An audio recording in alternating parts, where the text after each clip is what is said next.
Primero, por supuesto, bueno, ya la gente aquí ya me conoce, así que no hace falta, me parece, presentarme, pero bueno, darle la bienvenida a Liliana y a Estela a este espacio de la Escuela de Ciencias de la Educación, me parece sumamente importante. A Gabriela, como dijiste, seguramente harás una presentación más formal de nuestras invitadas especiales. Yo agradezco profundamente la oportunidad de acompañar esta actividad organizada por la Cátedra de Tecnología Educativa, realizada en el marco de su propuesta de enseñanza para este año. Como dijo Gabriela, vienen trabajando fuerte para esto. Agradezco muy especialmente ese trabajo, el trabajo que Gabriela y el equipo de cátedra, todo está realizando para generar estos espacios de diálogo tan necesarios sobre los múltiples sentidos que hoy se le asignan a las tecnologías en este universo al que fuimos arrojados en 2020, ¿no? En marzo de 2020, iniciamos una etapa que sigue siendo impensada y hay múltiples implicaciones, efectos, especialmente pensaba cuando pensaba en esto, para nuestros estudiantes, para alumnos, para maestros, para maestras, profesores, profesoras, de todos los niveles del sistema educativo. Efectos que todavía necesitan ser estudiados, que necesitan comprenderse. Entonces, hacer una actividad que ayude a echar luz sobre políticas, sobre prácticas, sobre actores que se entrecruzan en un escenario o en múltiples escenarios que eran impensados hace un año, me parece que es un paso adelante para comprender qué es lo que nos está pasando, pero también que nos interpela muy fuertemente en relación a nuestro mayor desafío. Creo que nuestro desafío hoy, para todos los niveles del sistema, es garantizar el derecho a la educación desde el lugar que nos toque, como docentes, como estudiantes, como autoridades. A cada uno nos encontró en lugares distintos y en este sentido me parece que es un desafío muy fuerte para asumir, ¿no? Entonces, abrir estos espacios de diálogo no solo me parecieron oportunos, sino también necesarios y además enriquecedores. Son unas oportunidades excelentes para pensar colectivamente. Así que en este momento de hiperconectividad, hiperactividad, hace un par de días habría otro encuentro que decía esto, fuimos arrojados a esa hiperactividad, y ahí esa hiperconectividad. Bueno, ¿cómo comprender todo esto y cómo ir echando luz? Me parece que es un trabajo que tiene que ser colectivo y que sumamente necesario. Así que muchísimas gracias por hacer un pasito más adelante en relación a esto. Gracias, Nora, muchas gracias. La verdad es que hace un ratito, cuando abrimos a las 4 de la tarde, la primera persona que se acercó fue Estela, y me dijo algo que me dejó diciendo, sí, esto es muy necesario. Me dijo, les voy a contar la realidad. Y si bien nosotros tenemos mucha realidad, porque nuestros estudiantes, muchos de ellos son docentes y están trabajando en la problemática, bueno, esto es mirarlo desde la gestión, ¿no? Desde lo que ha sido sostener esto, desde las políticas educativas. Así que me parece muy valioso que podamos contar con Estela, con Liliana. Yo he preparado un brevísimo currículum, bueno, porque a Liliana muchos la conocen y a Estela quizás también, pero como corresponde en estas instancias, muy rápidamente voy a presentar a Estela, que es directora general de escuelas primarias del Ministerio de Educación de la provincia de Córdoba. Es psicopedagoga y licenciada en educación, tiene estudios de maestría en investigación social, es doctoranda en educación, en proceso de tesis sobre inspección educativa desde la perspectiva de biografía docente e historia de vida. Tiene 43 años de docencia, ha sido maestra, profesora, directora, inspectora en varias zonas de la provincia. Todo el caminito hecho. Coordina equipos de investigación participativa, formando formado por directores e inspectores, haciendo foco sobre las propias prácticas. Sostiene fervientemente que quienes están en las escuelas tienen que producir conocimiento y que por eso su fervor en estos equipos. Ha estudiado en temáticas vinculadas a la evaluación, el uso del tiempo en la escuela y hoy lo que significa ser escuela en tiempos de ASPO. De corazón es maestra y formadora de formadores, madre de 2 hijos y compañera de un gran amor. Bueno, ahora entonces, si les parece, le damos unos minutitos a Estela y después pasamos a Lili, la presentamos y le damos la palabra. Luego que ustedes dos finalicen, abrimos recién el debate con los estudiantes, ¿sí? Desde ya, muchísimas gracias por acompañarnos. Estela, si vos querés, ¿vos has pensado compartir alguna presentación? No, vos sabés que no. Bueno, y estando en el templo de la tecnología educativa, decidí no hacerlo. Creo que debe haber sido por justificación de torpeza, entonces preferí no.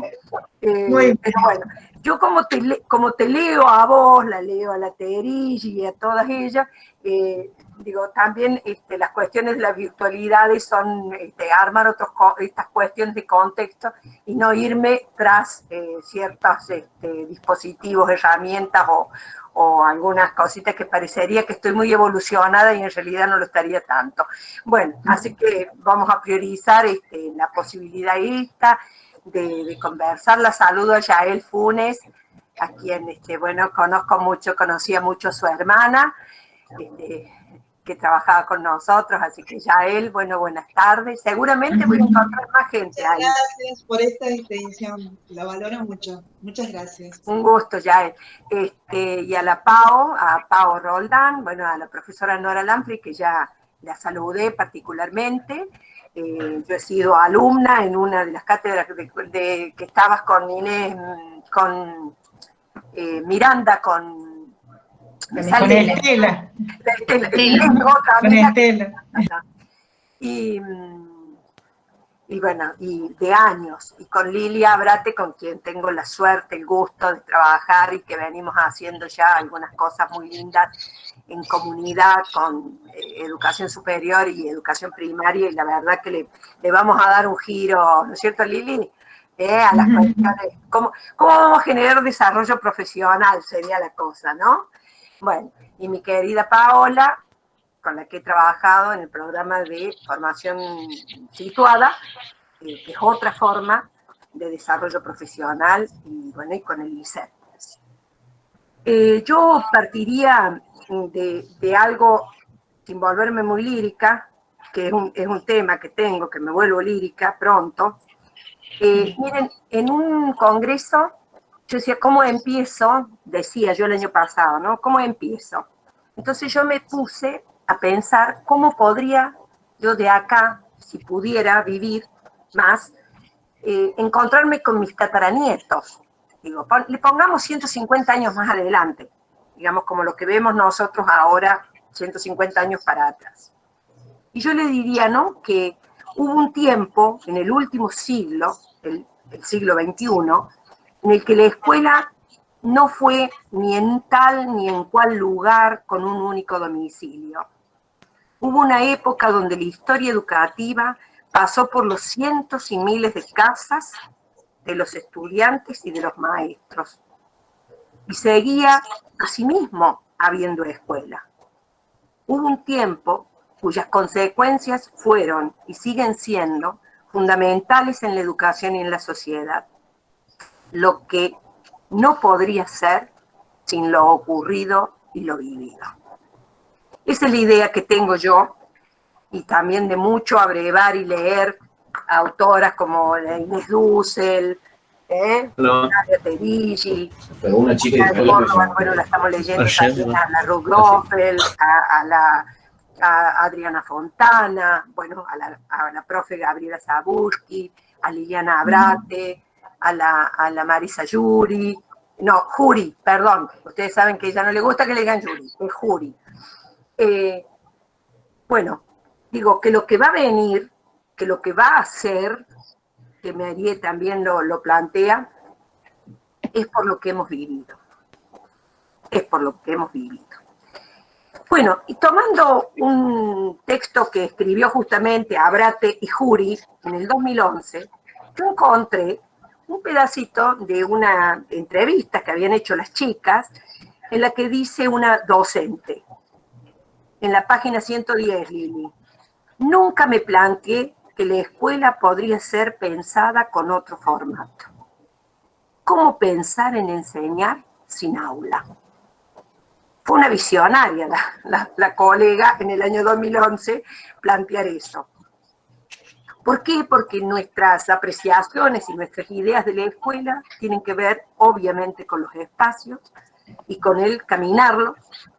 Y tiene que ver que un aula, la digo, solo si tiene 6 metros cuadrados. 6 por 3, 6 por 4, no sé.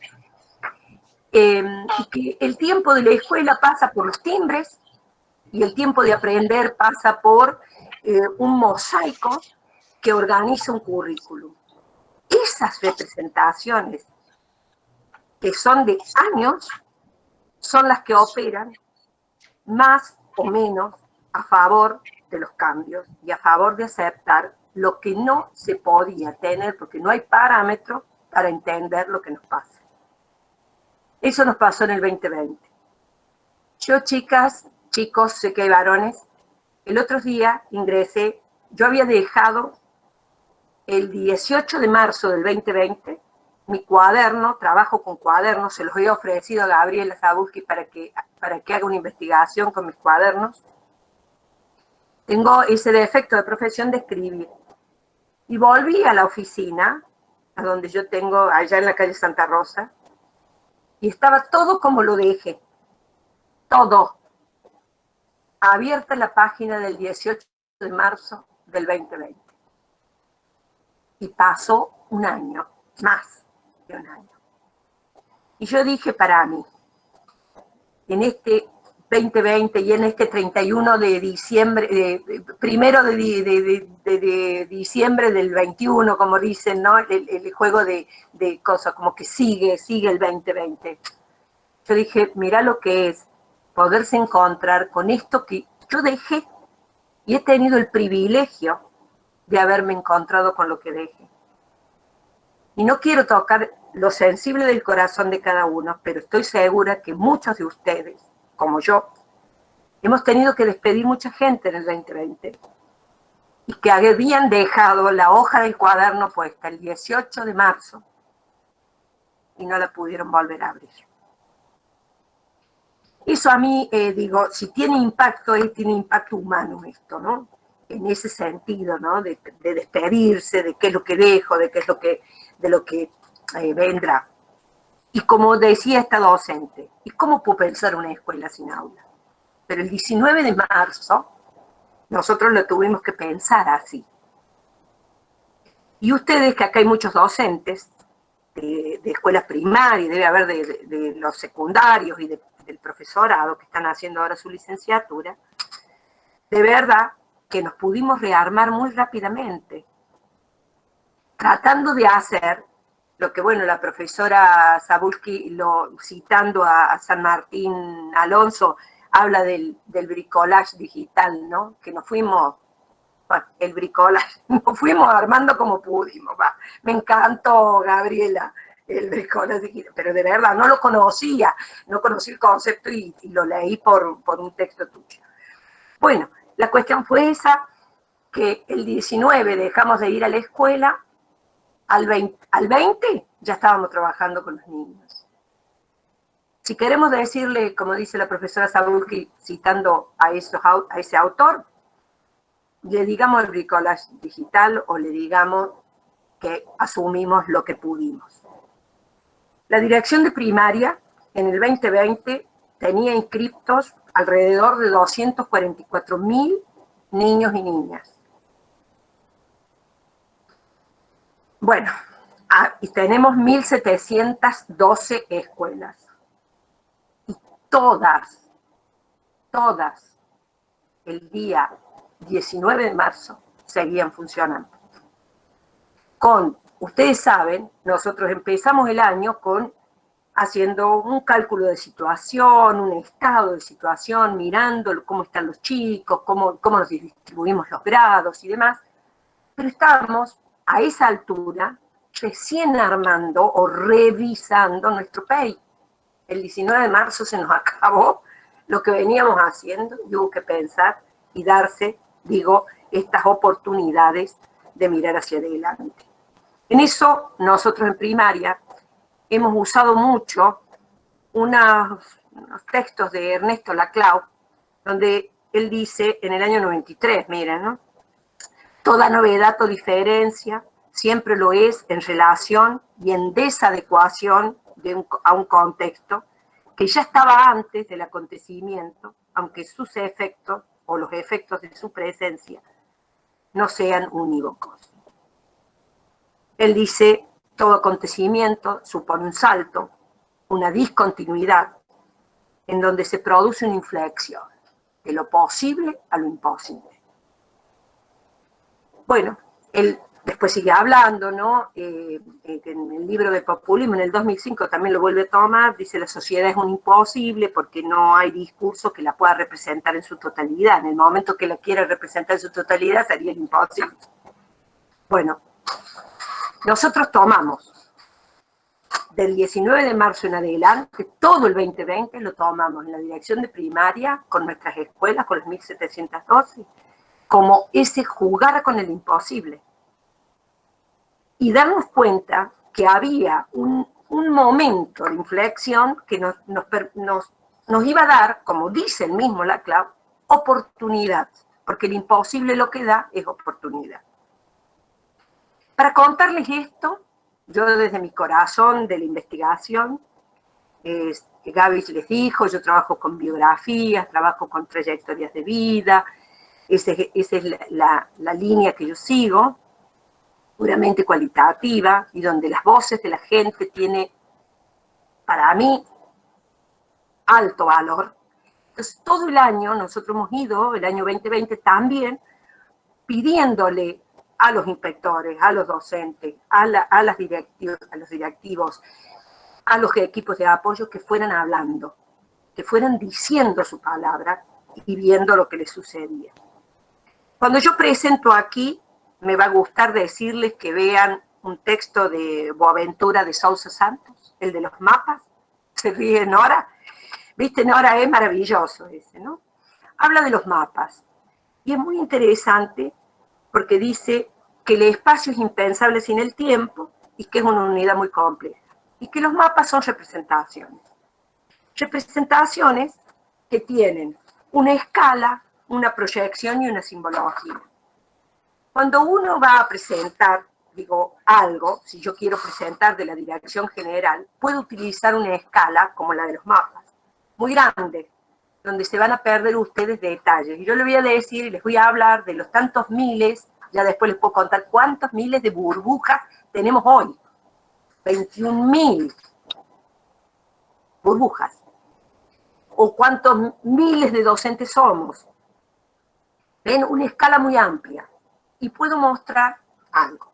Yo puedo hacer una escala muy chiquita y ponerme a contarle y mostrarle lo que nosotros hemos hecho, referido a los estudiantes y las estudiantes, la práctica áulica, el trabajo con las TIC, la biblioteca, porque tenemos trabajos también en escala chiquita. Y la escala más pequeña es la que te permite ver todas las continuidades y las discontinuidades con muchísima más precisión que de mirarlo lejos. Pero el lejos también lo necesitamos. ¿Cuántos niños asisten hoy a la escuela? ¿Cuántos niños asistieron? Digamos, mucho, macro, largo, escalas largas. Importante decir también en esto de los mapas, pensado como esta linda analogía de Boaventura, es decirle que no es ocioso cuando uno decide contar por donde empieza a contar, o dibujar el mapa que empieza a dibujar. Cada uno, ustedes son todos estudiantes de ciencia de la educación y van a seguir formándose en esto, van a ver que dependiendo por donde uno quiera usar tal escala o tal proyección, aparecerán como, digamos, los mensajes que también se quieren dar. En el nuestro, la verdad es que queremos, como les dije, ir desde una escala amplia que nos permita ver las 1.712 escuelas todas juntas dentro del sistema educativo, pero también nos importa cada escuela, donde nosotros ingresamos a ver qué pasaba con cada chico. Porque, por ejemplo, yo les podría contar que en el 2020, 165.129 niños y niñas recibían actividades y las hacían a través del WhatsApp. Que 35.117 usaban Facebook. Que 12.528 podían participar de Classroom, del programita de clase. Que 2.900 participaban de blog. Otros iban en cuestiones mixtas, unos 5.000. Pero que había 50.500 chicos que recibían materiales en papel. Tecnología también. El lápiz y el papel, primera, ya él pone lo del seguir educando, seguimos educando del Ministerio de la Nación. Pero a su vez también tuvimos las plataformas, nuestra escuela en casa, seguir educando, que los docentes ingresaban para trabajar con los chicos y a los que podían acceder también los padres. ISEP trabajó mucho con eso, con un formato que permitiera a quien no fuera docente ingresar a esos formatos. Porque si algo pasó también con estos modos que tuvimos que adoptar a partir del 19 de marzo del 2020, fue que, sí, si todo el mundo tiene un celular, sí, claro, pero vos no lo usás para estudiar el celular. Pero si todo el mundo tiene Facebook, sí, claro, pero vos no entras en un aula, no consultás a tu maestro, excepto nosotros los que estamos en actividades académicas, que la verdad que también nos hemos ido fogueando de aprender de eso. Digamos, lo virtual como aquel contexto que dice Sabulski y que dice Terigi, ocurre cuando ocurre esto de lo virtual. Hubo cerca de 2.000 niños y niñas que no recibían actividades. Y a mí también nos interesamos nosotros mucho de ver de qué manera la escuela definía a esos chicos. El año pasado aparecieron, así como vos en la soga de tu casa, yo señalo para allá porque de mi ventana se ve la soga donde colgar la ropa y ves barbijos, empezaron a aparecer, estos son los desconectados, estos son los desvinculados, y otras formas de decir y de nombrar a las personas. Primaria, sabe Lili, desde el minuto 0, dijo, no va a utilizar la expresión desconectados. Y primaria puso énfasis en la vinculación. Para nosotros, los estudiantes estaban o no vinculados y tenían una vinculación débil o intermitente. Porque ha habido de los dos. A eso iba. 14.500 chicos y chicas recibían las actividades, pero presentaban intermitencias, ¿no? O debilidades. Ahora, vuelvo a la escala. Si yo se los digo a ustedes en la escala macro, vos decís, en 244.000, ¿qué es 14.000? Y esos 14.000 se comportaron igual cuando fue abril, que cuando fue junio, que cuando fue después de junio, nosotros empezamos a hablar fuertemente de la evaluación formativa y la promoción. ¿Era igual? No. ¿Y era igual en la escuela de Yael que en la escuela de María Belén? No. No, porque no hay posibilidad de describir de manera hegemónica. Porque la realidad se comporta en la diversidad.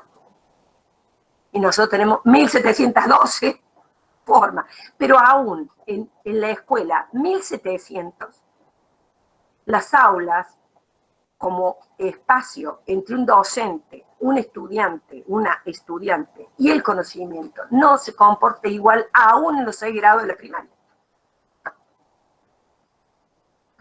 Sin dar mucha vuelta, lo que les queremos decir es eso, ¿no? Que hemos ido por mucha cualidad de las cosas, de lo que nos ha ido sucediendo en el 2020. Mucha cualidad. Y mucho dialógico, mucha interpelación y mucho ver qué nos iba sucediendo. Y había cosas pedagógicas, digo, ¿no? En cuestiones metodológicas, ya les leo algunas cosas que fuimos encontrando, que en algún momento decidimos que se quedaran como estaban, porque también no le podés quitar al que está colgado del techo, poniendo el último ladrillo, quitarle el andamio, porque el daño es peor. Una situación que cuando el texto del inicio decía, bueno, hubo un tiempo en que las escuelas se multiplicaban por los domicilios, ese fue un tópico educativo en el 2020. Que el sistema se te podía fibrilar en tantas escuelas como las que nosotros teníamos, y cada cual hiciera lo que pudiera. Entonces el trabajo de nuestros inspectores e inspectoras, de nuestros directivos y directivas, fue mantener la coherencia y la unidad del sistema. No es un trabajo sencillo. Nosotros tuvimos nosotros trabajamos mucho con la Secretaria de Educación, también se los va a poder contar Liliana. Nosotros tenemos en nuestro ministerio esa posibilidad de horizontalidad en el trabajo, no solo en las propuestas, en los análisis, sobre todo, ¿no? en analizar la realidad. Entonces nosotros hemos trabajado mucho con la profesora Provinciali para ver qué podíamos ir haciendo para mantener la unidad del sistema. Porque uno bien sabe, el diseño curricular ordena, ¿no es cierto?, la propuesta pedagógica de la escuela, en grados, en años, ¿no? Gran daño que nos hace la anualidad y la gradualidad, como dice Flavia Terigi en las trayectorias escolares. Bueno, el año pasado, con nuestros maestros y maestras, se revisó entero el diseño curricular. Y nosotros, primaria, sacó un documento de 82 páginas donde están priorizadas en todas las disciplinas y áreas los aprendizajes que eran fundamentales. Aprendizajes y capacidades, no solo los contenidos.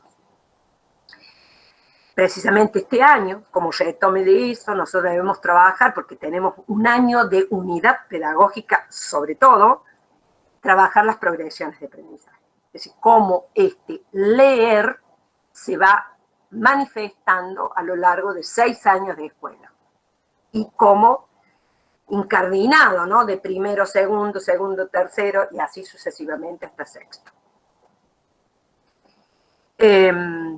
Tuvimos mucho trabajo de acompañamiento el año pasado. Nosotros tenemos equipos de acompañamiento con Liliana y Jorge Jaime de la Dirección de Desarrollo Curricular. Ellos coordinan en general el programa, que es el programa Acompañar, es un programa que está en vinculación con la Nación, y cada uno de nosotros, los directores de niveles, coordinamos nuestro grupo y trabajamos con las escuelas.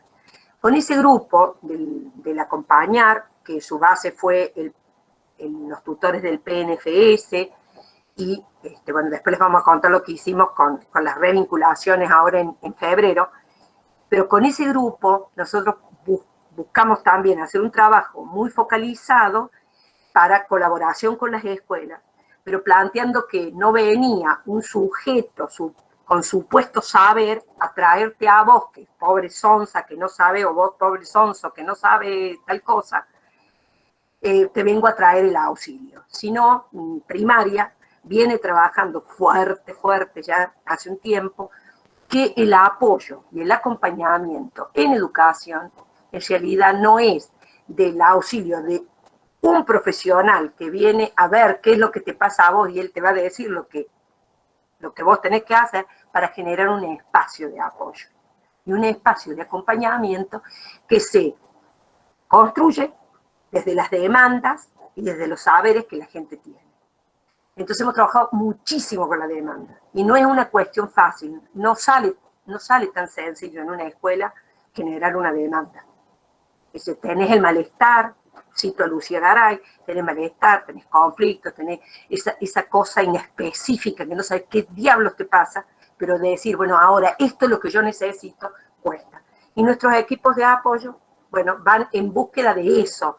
Vamos a charlar con vos para generar con vos la demanda. Y en este espacio, en este poner sobre la mesa, como dice Jan Mayelen. Bueno, miren, chicas y chicos, hubo en la situación, eso está muy bien explicado por la profesora, la profesora Roldán, por la profesora Saúl, por Fontana, por la Ruby Goffel, por Dus.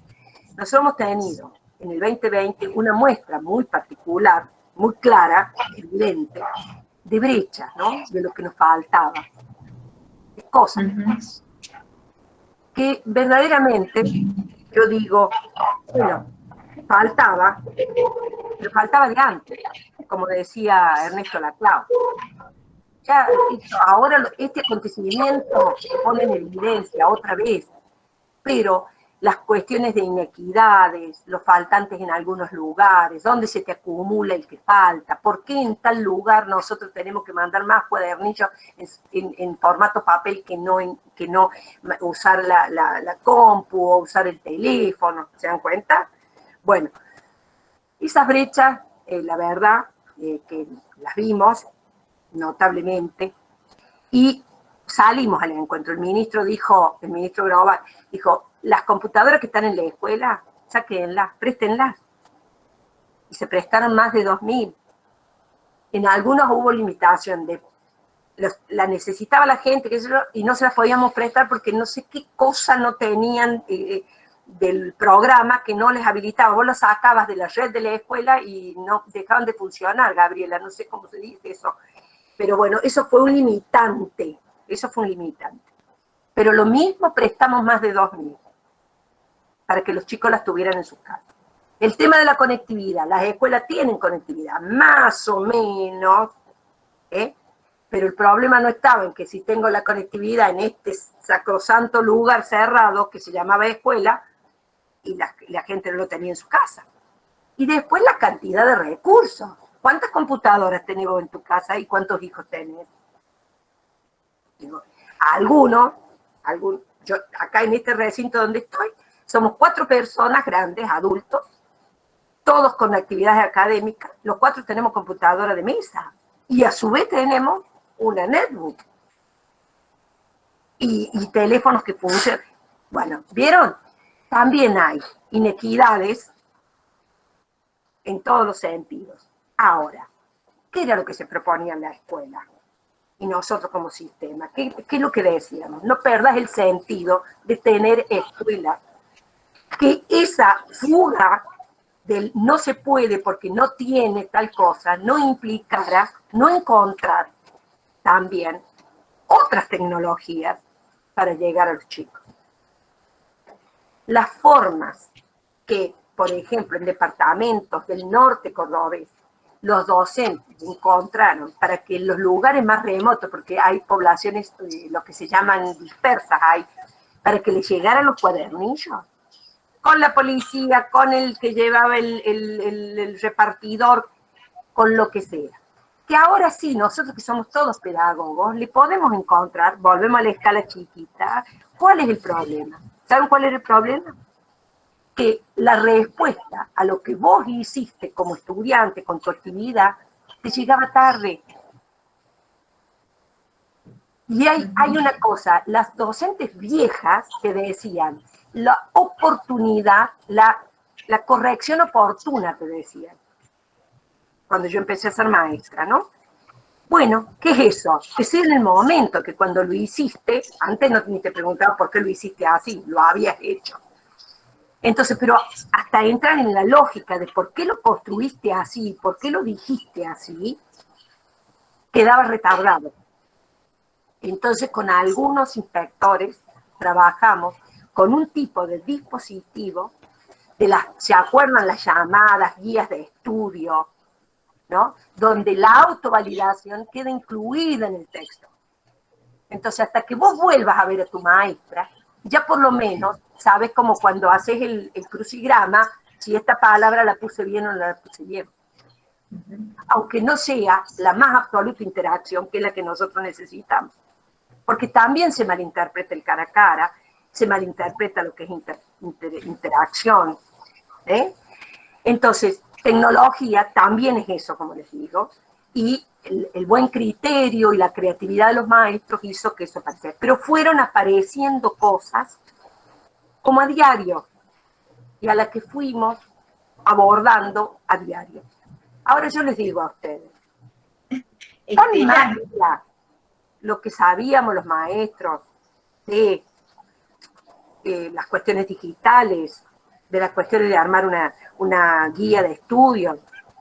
¿Creen que se hubiera podido hacer? No se hubiera podido hacer si no hubiera un plafón de conocimiento que te permitía seguir adelante. Entonces, bueno, digo, hay que reconocer eso. El que no pudo, de verdad, el año pasado se fue, no, se fue, quiero decir, se fue a casa, tomó su licencia. Nosotros tuvimos en un momento 240 y tantas ausencias que no teníamos cómo cubrirlas. Fuimos hasta los programas a buscar gente para que nos ayudara, porque necesitábamos de esta presencia de madre. ¿En qué? En esa evaluación formativa que te permite seguir una secuencia. Porque si la educación va a ser personalizada, es a través de la evaluación formativa que vos podés encontrar qué es lo que vas a seguir enseñando. El año pasado fue el año del aprendizaje. Este año, 21, es el año de la enseñanza para nosotros. Estela. Perdón, si ya me pasé de tiempo. ¿No? La verdad que te seguiríamos escuchando y me da una pena tremenda tener que decir que tenemos que hacer una pausa. Creo que tenés tantas cosas para contarnos que tendríamos que seguir conversando muchísimo tiempo. Así que bueno, seguramente te seguiremos invitando a este espacio. Con todo cariño y no quiero. Yo me imaginaba que me iba a terminar salteando. No. Pero la planificación ya pasó. Vamos a organizarnos de otra manera los tiempos. Si vos querés cerrar. Sí, quiero cerrar con esto, querida Gaby, querida Pau, mi compañera Liliana. El año pasado era todo el tiempo como una cantinela, ¿viste? Un sonsonete. Hay que volver a la escuela, hay que volver a la escuela, hay que volver a la escuela. La pregunta que mi dirección se hacía, mi dirección, digo yo, la dirección, Sandra Ney Castro, ¿viste? Que dice, Sandra dice, no hay una escuela que no sea mi escuela, tiene que ser mi escuela. Bueno, lo es. Nuestra dirección era, pregúntate a qué escuela pensás que vas a volver. ¿Saben por qué? Porque las representaciones generan muchísimos obstáculos. Muchísimos obstáculos. Y yo leí ahí unas cositas con Merier, con Bachelet, no, dice, que ojalá podamos volver a una escuela distinta, que no haya meritocracia, que se ¿saben la cantidad de consultas que nosotros tenemos hoy por hoy en Inspección General, en la dirección, sobre cuándo le van a dar la bandera a mi hijo? Se los dejo nomás. Bueno, entonces, ¿a qué escuela pienso yo que he de volver? Es la función crítica reguladora, don Arturo Roy, se lo estoy nombrando, y Estela Fernández, dos filósofos argentinos, es la función crítica reguladora. Si yo creo que la escuela es 4 paredes, no sé qué, el timbre, las aulas apiladas que dice Fernández Enguita, eso me va a hacer que yo vaya tildando lo que tengo y lo que no tengo.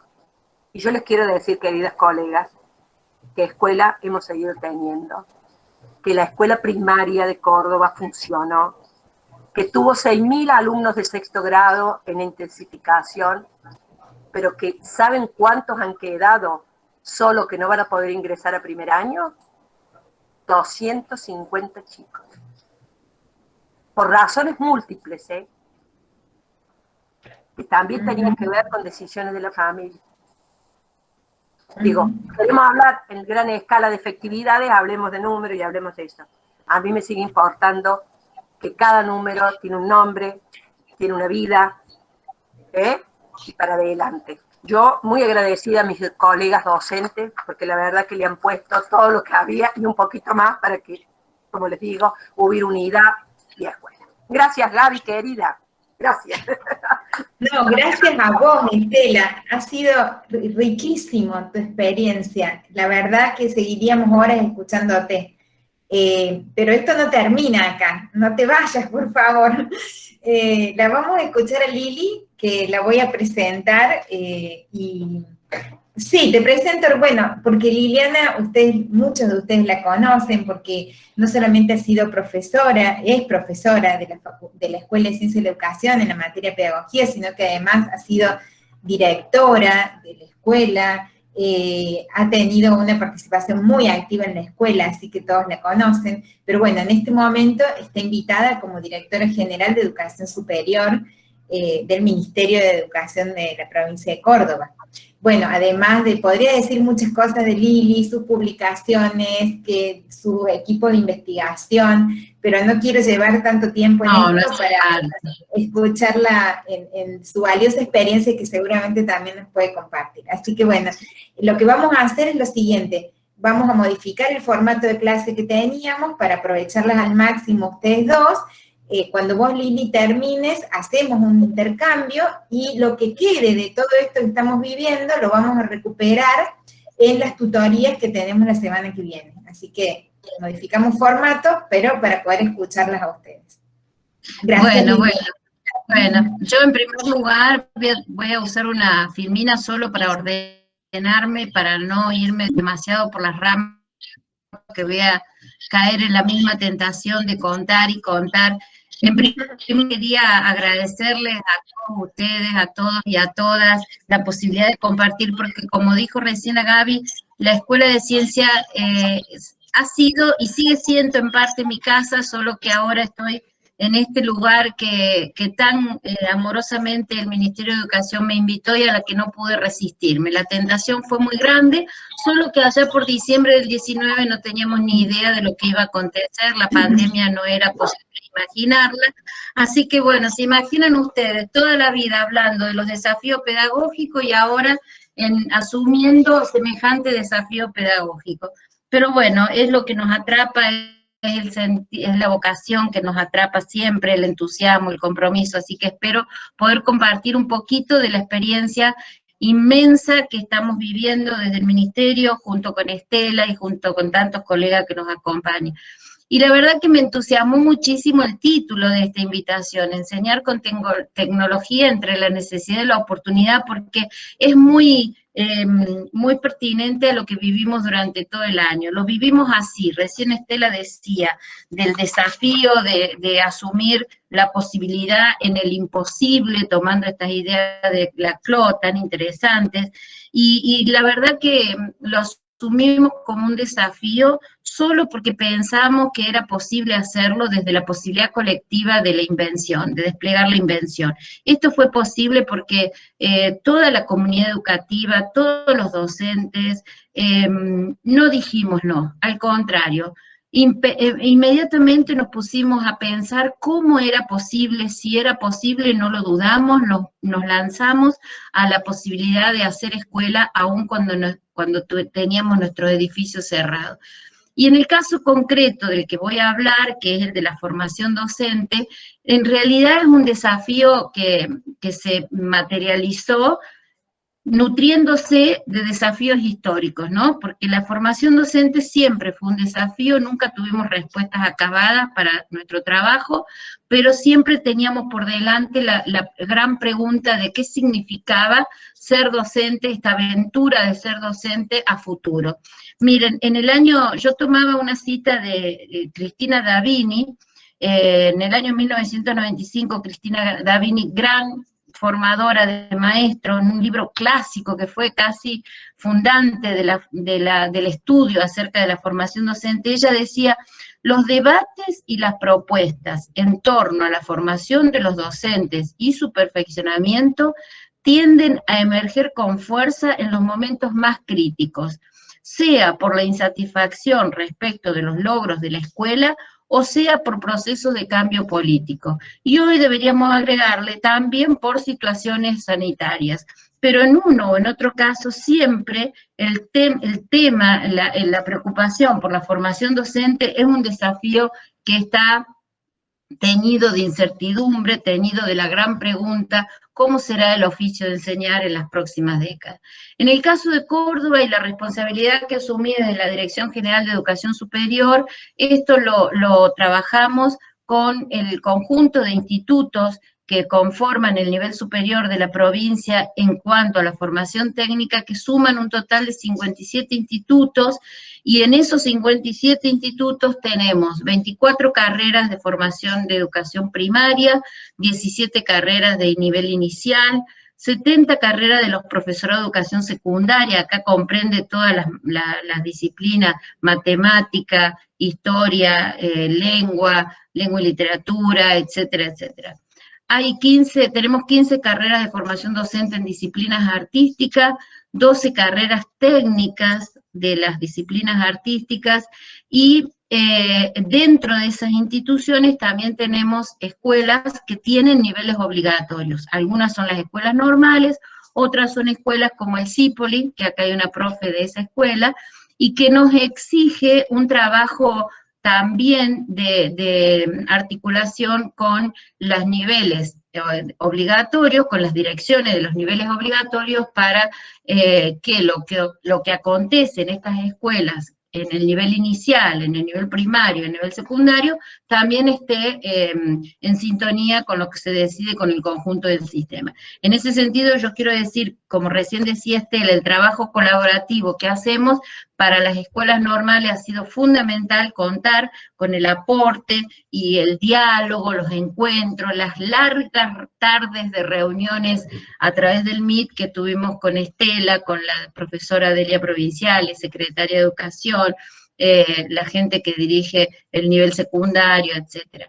Bueno, con esta población y en este conjunto de instituciones es que asumimos algunas de las cuestiones que yo quiero compartir ahora con ustedes rápidamente. En primer lugar, la preocupación por la tecnología. La tecnología y la formación docente no es un tema que se instaló en el 2020, es un tema que tenía su historia, tenía sus propuestas desde hace mucho tiempo.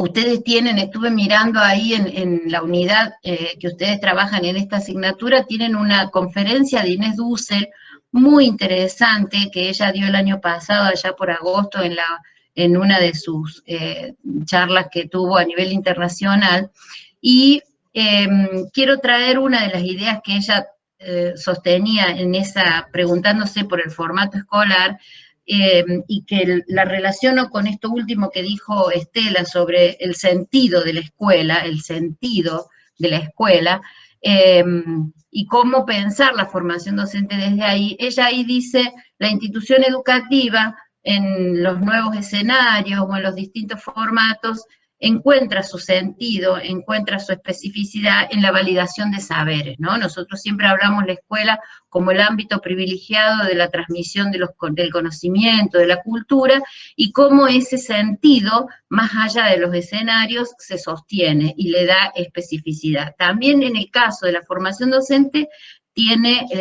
adquiere una particularidad, pero es el mismo, es el sentido, la transmisión del saber y la transmisión del saber y de los conocimientos y de las disposiciones que se requieren para el oficio de enseñar. En esa pregunta, la tecnología ocupa un lugar importante.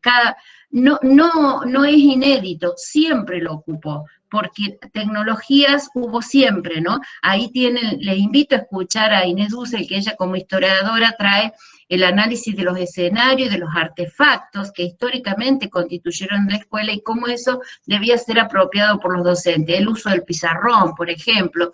Yo soy maestra jardinera, mi formación inicial fue maestra jardinera, y siempre cuento la anécdota de que en mi práctica hacíamos lo que se llamaban los rotafolios.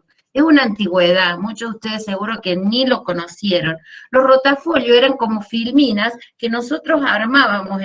Yo me acuerdo que en mi casa hicimos como una estructura de metal y hacíamos las láminas y las íbamos pasando para contar cuentos. Era como pasar filminas, pero en ese formato material.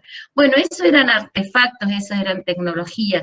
Y en la formación del nivel inicial nos enseñaban a hacer el rotafolio, a dibujar, a preparar esas filminas para contar los cuentos. Entonces digo, el tema de la tecnología es en la formación docente es interesante estudiarla desde la perspectiva histórica, y el año pasado, cuando la tecnología irrumpió, como todos sabemos, debimos retomar con fuerza esos antecedentes. Puntualmente, en el caso de la formación docente inicial, lo voy a hacer rápido, lo voy a mencionar muy rápidamente, contábamos con plataformas existentes, ya contábamos con aulas virtuales porque desde hacía más de 10 años el Instituto de Formación Docente, creado con la Ley de Educación Nacional, había construido plataformas y aulas virtuales para todas las provincias. Entonces nuestros institutos contaban con las plataformas ya existentes provistas por el Instituto el Infod. Sin embargo, la exploración y la ocupación de esa aula era muy desigual.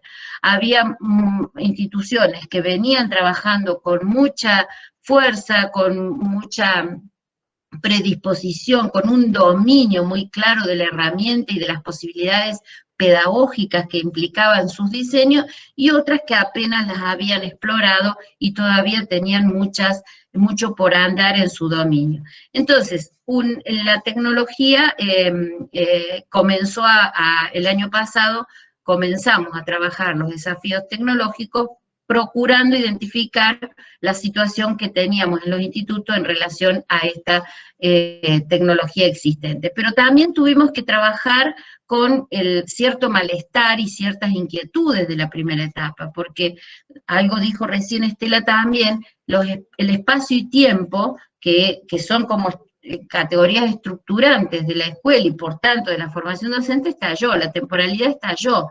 Entonces comenzamos a necesitar ordenamientos específicos. Nosotros al principio, en una primera etapa, trabajamos mucho, no solo para la formación docente, también en el conjunto del sistema, creando documentos que ordenaran, que ayudaran a construir un orden un ordenamiento distinto al que estábamos acostumbrados. Comenzamos a ver la necesidad de explicitar claramente las intencionalidades pedagógicas que en la presencialidad discurren casi espontáneamente. Comenzamos a recuperar propuestas disponibles porque ya se habían construido antes o porque comenzaron a construirse en el durante. Y sobre todo, trabajamos mucho en esta primera etapa los encuentros colectivos, que también implicó un aprendizaje apresurado porque el Meet, el Zoom y todas estas tecnologías había que empezar a dominarlas. Pero también empezamos a difundir y a dominar las propuestas ministeriales, ¿no? De las que ya hablaron, no me voy a detener, la propuesta de Tu Escuela en Casa y el Seguimos Educando. Yo quiero destacar en este sentido cómo trabajamos, qué hicimos con los institutos de formación docente y con la multiplicidad de carreras y en la medida de las posibilidades que teníamos durante el año 2020 con los equipos técnicos. Procuramos fortalecer la experiencia que ya estaba iniciada. Trabajamos mucho en el fortalecimiento de la tecnología, de la enseñanza en los formatos digitales, en las aulas virtuales, en el WhatsApp, en el Facebook, en el papel, en las propuestas.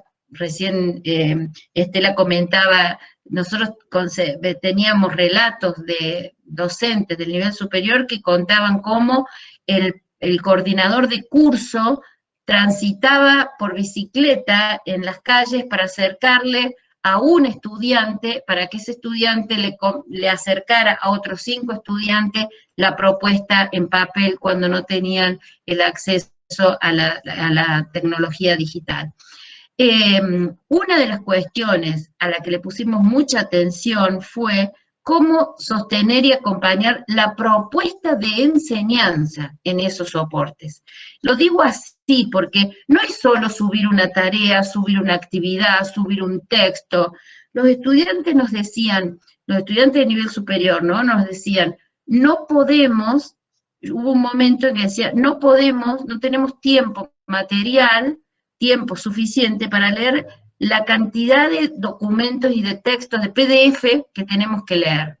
Porque claro, uno inicialmente pensamos, bueno, el estudiante al no ir al instituto tiene tiempo para leer, pero los bombardeamos con tanta cantidad de texto que los chicos no alcanzaban a leer todo lo que tenían que leer. Los abrumamos y en ese sentido, quiero decir, tuvimos que empezar a hacer un trabajo desde los equipos técnicos, con los institutos, con los grupos de profesores, de revisión de la propuesta de enseñanza. No se trataba solo de leer textos, sino de elaborar propuestas de enseñanza que remitieran a textos, que remitieran a videos, que remitieran a experiencias, etcétera, etcétera.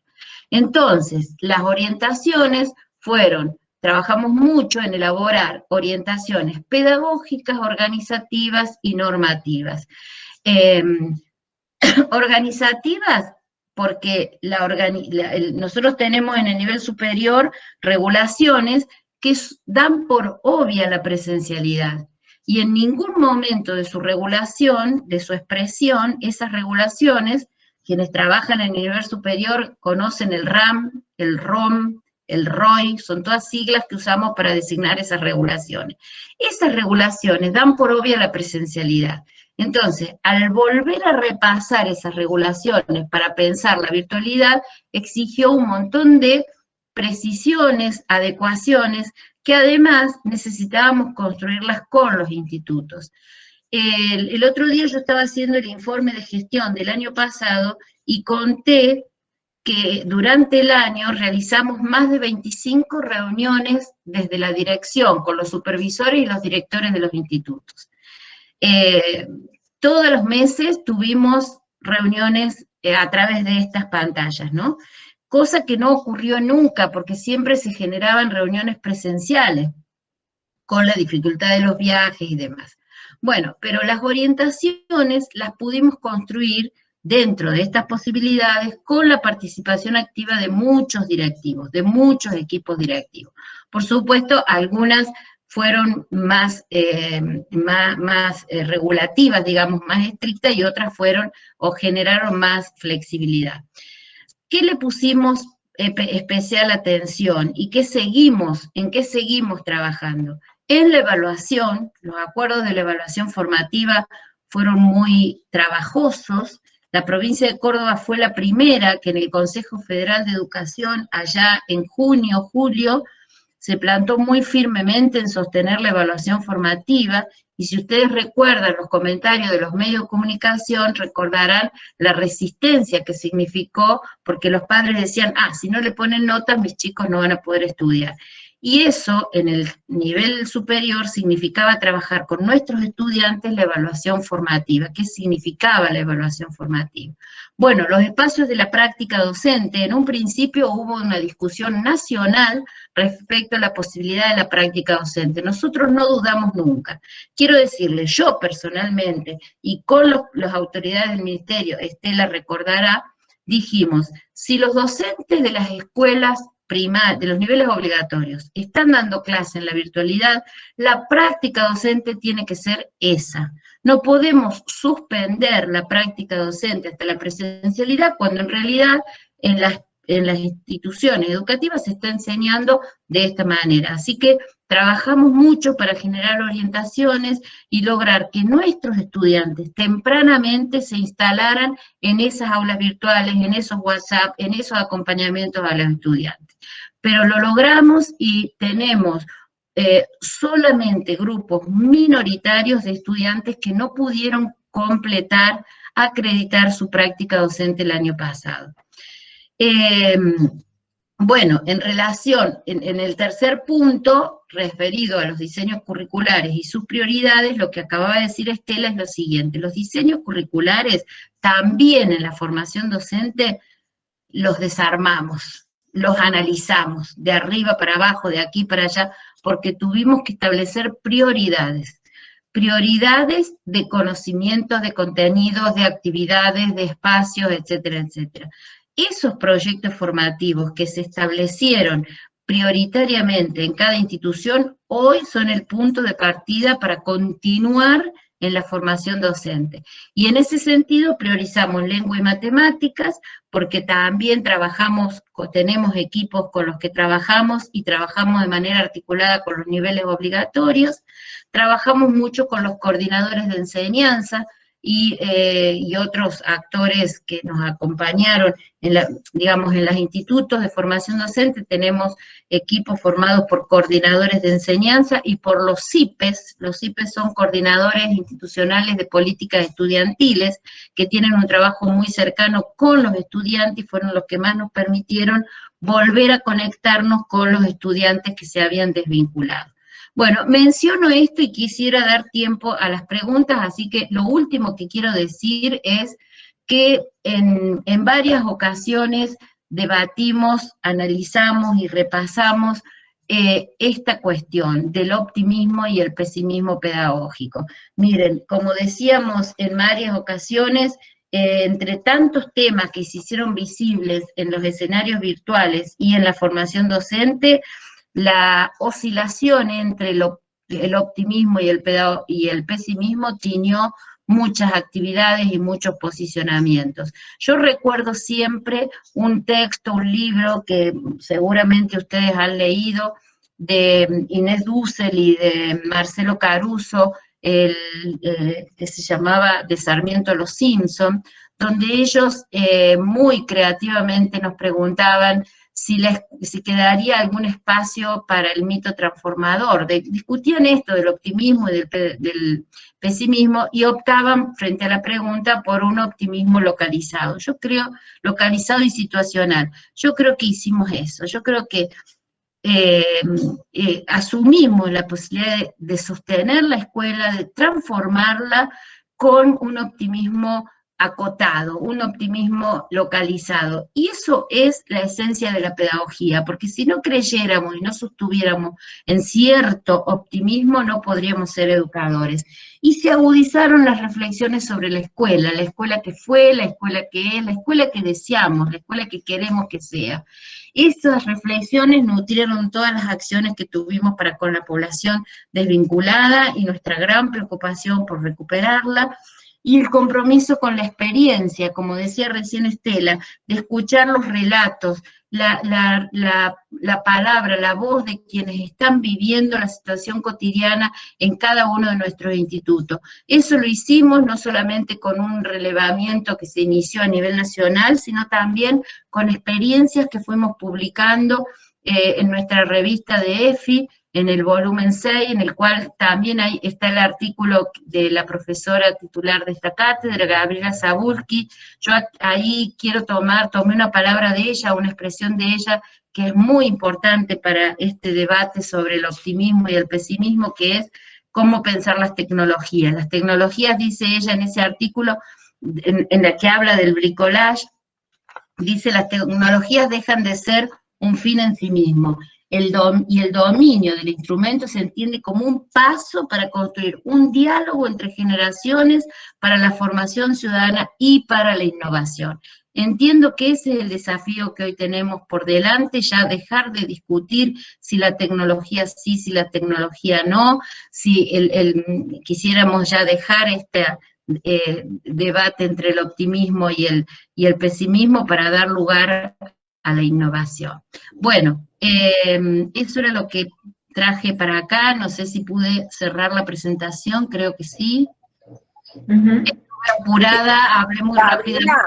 Déjanos que te contemos con Liliana y a los chicos y chicas, chicos y colegas. Le he visto a la Graciela Viale, así que no le ve, la chica de Graciela Viale y la María Eugenia López. Ya he visto un montón de Pero contarles esto, Gaby, es cortito. Nosotros trabajamos con el programa madre, se llama Acompañar. Acompañar tiene el acompañar pedagógico, que es ese que yo le contaba que primaria tomó como espacio, ¿no?, de construcción entre demanda y un apoyo. Pero nosotros hicimos un trabajo con Liliana Abrate y Jorge Jaimes, con un acompañar que se llama Acompañar Puentes de Igualdad. ¿Cómo lo definimos con ellos? Definimos que íbamos a ir tras los chicos con intermitencias o los que habían abandonado, aquellos que la gente definía como los desvinculados, los que no sé qué, la familia, no sé qué cosa. Como una cosa muy peyorativa. Nosotros con los dos compañeros, Liliana y Jorge, tomamos una metáfora de una canción de Serrat, haciéndole pensar a la gente, a nuestra gente, que muchas veces no se vuelve a la escuela, como dice la canción, se los digo, no es que no vuelva porque me he olvidado, sino que perdí el camino de regreso. Y entonces tomamos lo de las pedagogías andantes de esta chica Patricia Gigarrubias, que hay que leerla, una colega nuestra de Buenos Aires, que ella trabaja, su texto es sobre todas las pedagogías andantes y toma unas cuestiones históricas, cómo salió la escuela afuera, muy interesante. Y nosotros con estos chicos, con Liliana y con Jorge, dijimos, bueno, y los referentes que nosotros teníamos de los programas, nosotros tenemos 94 escuelas, tuvimos en ese programa, vamos a salir con la escuela afuera, a ver si los recuperamos. Yo les conté que eran cerca de 2.000 los perdidos. Bueno, y fueron cerca de 1.600 a los puentes. Sí. Quiere decir que cuando la escuela sale, también encuentra. Y una cosa, mirá, Gabriela, qué interesante lo que nosotros vimos con los chicos, fue que los padres cuando volvían, cuando la referente, que era un directivo nuestro que estaba con los chicos que son practicantes de los institutos de formación docente y los coordinadores de práctica, hermoso trabajo, los padres se justificaban porque no habían ido a la escuela. Y yo me acordaba mucho de Tenti Fanfani, de un texto viejo cuando fuera una gran retención de servicios, ¿se acuerdan que decía? La gente no pone en duda que la escuela es escuela. Y que el padre decía, bueno, pero yo te lo mando a la escuela, vos arreglate. Los padres se justificaban porque no habían mandado a los chicos a la escuela. Mirá el valor dado a la escuela. ¿No es cierto, Lili? Es un trabajo muy interesante. Nosotros ahora estamos escribiendo sobre eso con Liliana y con Jorge, porque los referentes hemos hecho todas esas postales memoriosas de lo que ha ido pasando. Entonces, todo febrero fue la escuela afuera buscando el chico para adentro. Y marzo fue, ya lo tengo adentro, lo vinculo con la maestra que lo va a tener en la unidad pedagógica. Miren qué interesante. Vínculos. Cierro ahora. Déjame agregar, Estela, déjame agregar que en total, Estela habla por nivel primario, en total son 230 escuelas entre nivel inicial, primario, secundario oriental y secundaria técnica. De esas 230 escuelas que participan en el programa Acompañar, hay 450 becarios. Becarios son los estudiantes de nivel superior que asumieron las actividades en febrero más recreativas, en marzo más escolarizadas, más vinculadas con el trabajo de la escolarización. Y a su vez, esos 450 becarios tienen, cada grupo, cada 10, cada 8, depende de la zona, un docente de nivel superior que acompaña y orienta su práctica. Y en muchos casos, esos estudiantes van a acreditar parte de su práctica con esa experiencia. Otros ya habían hecho la práctica de cuarto año, ya la tenían acreditada, pero se sumaron con mucho entusiasmo. Y una de las cosas que estamos recogiendo de las entrevistas que les estamos haciendo, de las encuestas que le estamos haciendo a los becarios, porque terminó el 31 de marzo, igual el programa va a seguir a partir de mayo, pero hay que redefinirlo de otra manera. Y una de las cosas que nos dicen los becarios es que vivieron la escuela, que ha sido una experiencia de mucho impacto porque vivieron la escuela, claro, porque el 3 de febrero, ¿se acuerdan que vino el ministro Trota a Córdoba? y se hizo la primera experiencia presencial en una escuela. El 3 de febrero los chicos y el referente de la escuela, el docente directivo de la escuela que los recibió, que los fue a buscar y que los trajo, empezaron a trabajar en la escuela. La Yamila Marasca fue la referente. Tal cual, que el ministro vino a visitar la escuela, y fue cuando, fue muy conmocionante porque fue la primera vez que abríamos el edificio de algunas escuelas y fue como una primera experiencia de presencialidad. Teníamos el protocolo semi-aprobado.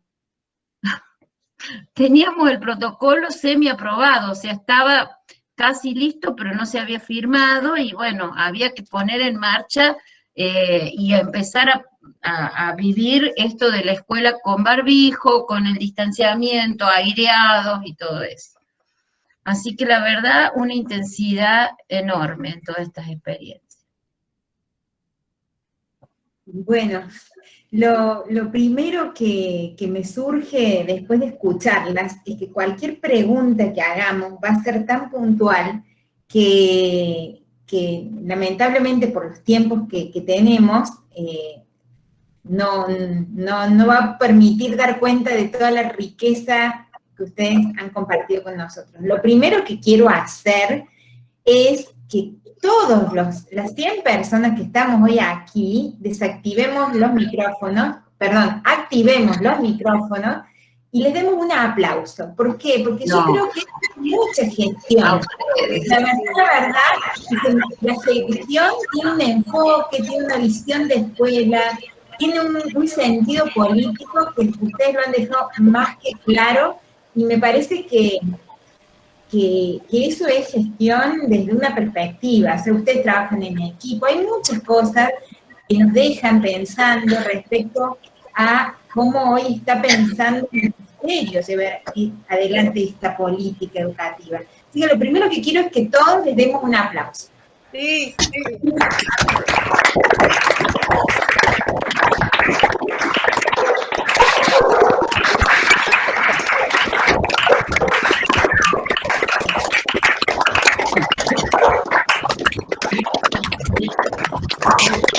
Creo que nada, y escuela lo mencionó en esta cuestión de escala, podemos hablar de números, pero no nos olvidamos de personas.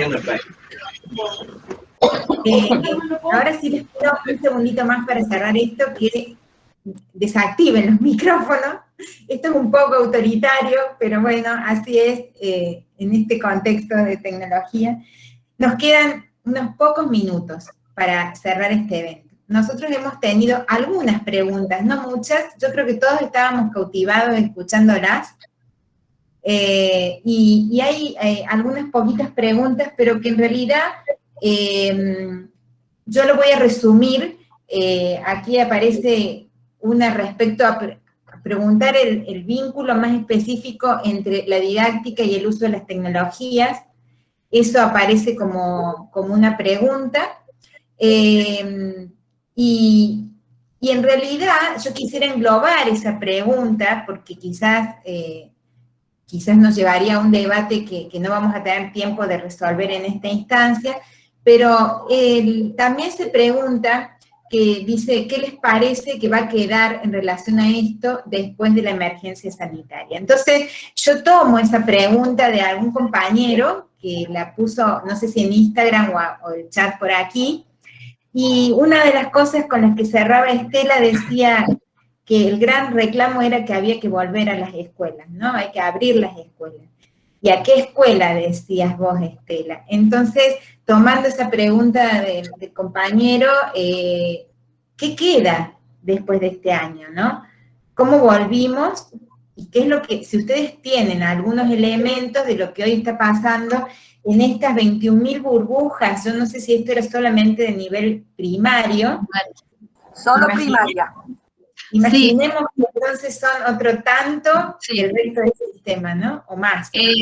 Perdón, Gaby, en el nivel superior no estamos trabajando presencialmente. Claro. El nivel superior es virtual, solo se está habilitando para algunos espacios de práctica de los últimos años, de práctica profesional, sobre todo las carreras más técnicas, práctica docente, hoy todavía están trabajando virtualmente y estamos preparando la regulación para la práctica docente el resto del año, pero es todo virtual. Claro, sí. Pero eso, bueno, si tratamos las por eso no tenemos burbujas. No tienen burbujas, pero el nivel medio sí lo tiene, ¿no? Sí. Entonces, evidentemente que son muchas más de 21.000. Sí. Pero bueno, ¿qué quedó, no? ¿Qué quedó? ¿Cómo volvimos? Y en esa mixtura de lo híbrido, la semana virtual, la semana presencial, sí. ¿Cómo ustedes ven que queda flotando la experiencia del 2020? Puedo decir una cosita, después le dejo porque se vinculan las dos preguntas, de la didáctica y la tecnología, con esto de lo que queda. Realmente pasamos por distintas etapas y en un momento parecía que el obstáculo más grande era el dominio de las herramientas.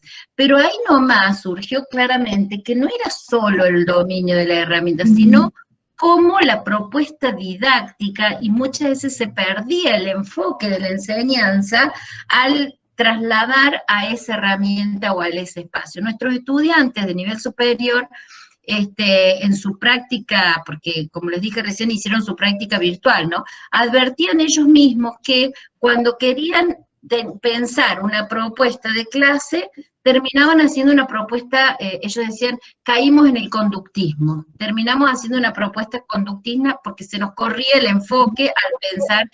Entonces, claramente, yo creo que va a quedar una experiencia muy rica y que seguramente nos va a ayudar a dominar un montón de herramientas que antes no teníamos. Hoy, por ejemplo, reunirnos acá en el Meet, en 2 minutos hacemos un enlace, nos contamos, cosas que hace 2 años no teníamos idea ni cómo hacerla, ¿no? Pero el dominio de la herramienta va a estar. Ahora, el desafío yo creo que tiene que ver con los aportes de la pedagogía y la didáctica en diálogo con la pedagogía. Y cómo porque no es lo mismo la presencialidad. O sea, yo puedo pensar una clase presencial y se me desarma completamente cuando la pienso para un soporte digital. Pero en ese desarmar hay mucho para construcción, mucho para construir, mucho para analizar, y que no se nos pierda el enfoque. Ahí la didáctica me parece que tenemos mucho por hacer. Y en el caso de la formación docente, es un aprendizaje que vamos haciendo a la par, los docentes del nivel superior y nuestros propios estudiantes del nivel superior, porque también lo estamos haciendo los propios docentes, ¿no? Eso nomás, la dejo a Estela. Yo contarles, bueno, primero una cosa que hay que luchar en primaria es con la tendencia a la homogeneidad, ¿no? Porque la escuela primaria tiene esa característica, nació así, digamos, si uno toma, ¿no? la escolástica. Uno solo para muchos, digo. Bueno, ahora también, digo, estamos acá, está la profesora Gabriel y tiene 100 alumnos, 100 estudiantes, bueno, digo, todavía hay esa cosa, ¿no? De llegar a muchos y rápidamente. Entonces ese es un tema problema que nosotros tenemos, de que los docentes han tenido que vencer desde su propia, también de su propia perspectiva, vencer sobre la homogeneidad. Es casi como, mira, como te dicen así, entre comillas, ay, es que es mucha la diversidad, ¿y qué es lo que va a hacer la diversidad si no es mucho? Bueno, entonces, me encuentro y me tengo ante mí la evidencia que todos somos distintos y que aprendemos a distintos ritmos y demás.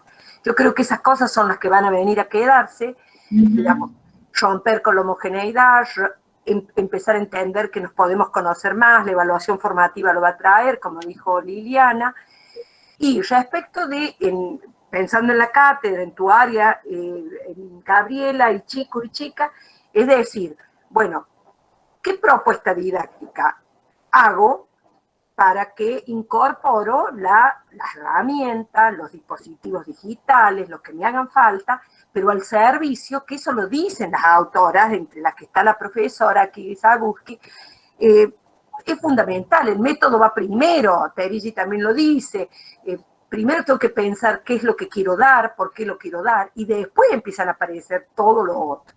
Y tomarlo virtual, ahí me fijo en Inés Dussel, y lo virtual como un contexto. Y tengo que dar la clase de otra manera. Yo he participado en análisis del discurso, chicos y chicas, en una clase así como estamos ahora, analizando discursos de Alfonsín y de un ay, qué una maravillosa, haciendo todo lo que es el trabajo de análisis del discurso, trabajando así. Y se nos pasó la hora y seguíamos, y sin agotamiento. Bueno, también estas son las posibilidades que te dan, las intertextualidades, etcétera. Yo creo que eso está Graciela Viale ahí también. Nosotros, el avance que hemos hecho en bibliotecas el año pasado, con las intertextualidades y digamos, generar fondos de biblioteca a partir de la digitalización, es maravilloso. Esas son las cosas que van a venir a quedarse. Pero, como dijo la Lili, y como lo dice usted, Gabriela, en su lindo trabajo, ese trabajo de la revista de la DG es una joyita ese. Esa bibliografía obligatoria, chicos. Te podés tutear aparte, por favor, porque... No, está muy bueno, está muy bueno. No se puede pensar, no va primero el carro antes que el caballo, va el caballo adelante. Digamos, estos son los medios, las tecnologías, como le dijimos, el papel y el lápiz existió antes como tecnología. Porque estas son grandes facilitadores, y grandes facilitadores del conocimiento. Porque la intertextualidad, cuando yo cliqueo acá y después me apareció el otro autor, y en 5 horas me leí 10 cosas, digo, los que hacemos estado de arte y trabajamos con estados de arte, qué sé yo, si no estuviera esto, lo digital, ¿cómo diablo lo haríamos? ¿No? Bueno, esas son las cosas que han venido para quedarse. Por el otro lado, hay un tema, chicos y chicas, que hay que ver. Nosotros tenemos 21.000 burbujas, son un poco más de 21.000. Nosotros tenemos alternancia, presencial, no presencial. No son los mismos maestros, se combinan maestros. Entonces yo les invito a que también investiguen y estudien. ¿Qué se dice cuando se dice trabajo en equipo en una escuela? ¿Y qué se dice cuando se dice trabajo colaborativo? Es que yo te palmeo la espalda y te digo qué amorosa que sos, o estamos produciendo algo. Bueno, esos son... O vos ocupate de estos 5, yo me ocupo de estos 5 y vos ocupate de estos otros 5. Entonces, vos sos la profesora, la Lilia, la profesora, la maestra que está en la no presencialidad y ella tiene una escuela en paralelo. Cuando los chicos, suponete los tengo yo, digamos los 30, ¿ven? Esos son temas, pero eso es lo que va surgiendo. También decir que nosotros, la normativa nos ha ido acompañando. Y en el caso de la política pública y la política educativa como respuesta, va ocurriendo eso, porque no tenemos todas las normativas. La Lili se lo explicó muy bien con respecto a ciertas cuestiones de educación superior. Pero también tuvimos que modificar el IPE, digo, porque el sistema se maneja con regulaciones normativas. Entonces, no saben la cantidad que han cambiado. Tenemos montones de memorandos, resoluciones, etcétera, etcétera. Yo tengo un mapa hecho. Pero eso es lo que ha venido para quedarse. Pero no olvidarnos que los medios tecnológicos también generan mucha individualidad y mucho aislamiento. Entonces el docente no debe perder la oportunidad de llevar siempre a la cuestión colectiva, ¿no? Y yo, esperanzada que no se vuelva al mundo de la normalidad, de la otra normalidad. ¿Cuál otra normalidad? La de las brechas, de lo que nos falta, que acá a tal lugar no llega la vacuna, que a tal lugar no hay otra cosa. A eso a que las mujeres,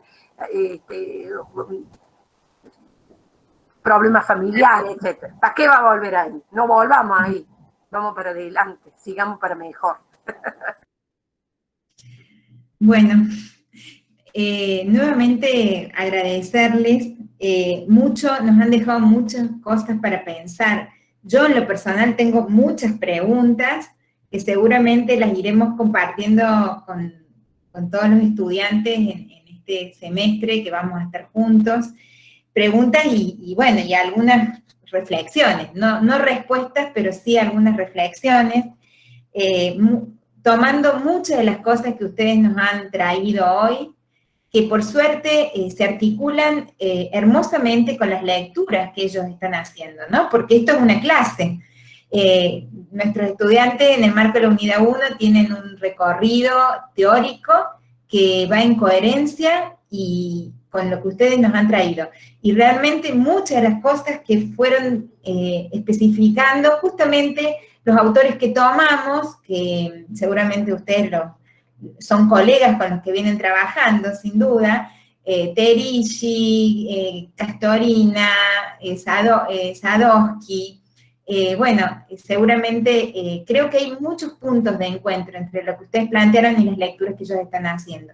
Así que los vamos a sacar más el jugo en nuestros espacios de tutoría, que son grupos más reducidos por suerte.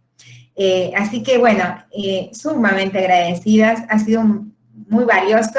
Yo digo que la vara quedó muy alta porque nosotros todos los viernes vamos a tener estos encuentros. Y bueno, va a haber que estar a la altura para no bajar las expectativas, porque yo creo que todos nos quedamos con muchas expectativas de estas charlas, de estos diálogos oportunos. La semana Gaby, que viene, perdón, sí. me deja decir una cosita porque ahí veo que hubo una intervención que alguien comentaba sobre el corrimiento de la dimensión pedagógica en este contexto de emergencia. Y la verdad que no nos parece que se ha corrido demasiado, al contrario, nosotros con los directivos, cosa que me comentaban ellos nunca había sucedido, porque siempre es más la demanda de lo organizativo, de lo administrativo, tuvimos varias reuniones donde el tema fue lo pedagógico. Por ejemplo, lo curricular. No digo que lo curricular sea digo, uno de los aspectos de lo pedagógico fue lo curricular, pero hubo otras cuestiones que hacen a lo pedagógico que estuvo en el centro del trabajo de la gestión directiva. Podríamos conversar, podríamos ver, pero me gustaría dejar la inquietud de que no cerremos esa opinión. Sería interesante y sería muy bueno generar una investigación para ver el lugar que ocupó la dimensión pedagógica en esta emergencia. Porque hay opiniones bastante distintas y experiencias distintas en ese sentido. Perdón, quería dejar instalada la inquietud. Sí. Gracias, Lili. Yo no voy viendo el chat, así que seguramente hay muchas cosas que se me van pasando. Además de agradecer a Liliana y Estela, la verdad que también quiero agradecer, hay un montón de profesores de la Escuela de Ciencia de la Educación que están aquí presentes, acompañando, escuchando, así que muchas gracias a ustedes por estar, y a colegas que se han unido porque hemos abierto el vínculo, lo hemos comunicado y también están, así que siempre es importante poder abrir las aulas y compartir lo que sucede adentro, ¿no? Así que gracias a todos por estar hoy aquí. Felicitaciones a ustedes, hermosa iniciativa, felicitación. Estamos para cuando necesiten. No les vamos a seguir llamando porque no queremos molestar tanto, pero bueno, ya se nos va a ocurrir algo. Y acuérdense de Boaventura de Sousa, la escala. Nosotros sí. Hoy hemos hablado muy en general, creo, Lili. Sí. Y de cada cosa podemos hacer la escala más chiquita y ver todas las me das pie, entonces, Estela, para anunciar que el viernes que viene, aún habiendo asueto, como ya teníamos programada la actividad, la vamos a llevar adelante, nos van a visitar 4 docentes, una de nivel inicial, una de nivel primario, una de nivel medio y una de educación superior. Y a ellas les hemos pedido que cuenten sus experiencias de aula, o sea, de aula virtual, de cómo pudieron sostener su enseñanza en este contexto. Y bueno, a partir de ahí poder mirar en pequeña escala, ¿no? Por supuesto, son casos, pero igualmente creo que va a ser valioso y nos proponemos entonces mirar como algunas cuestiones más didácticas en relación al uso de las tecnologías ya en las propuestas de enseñanza.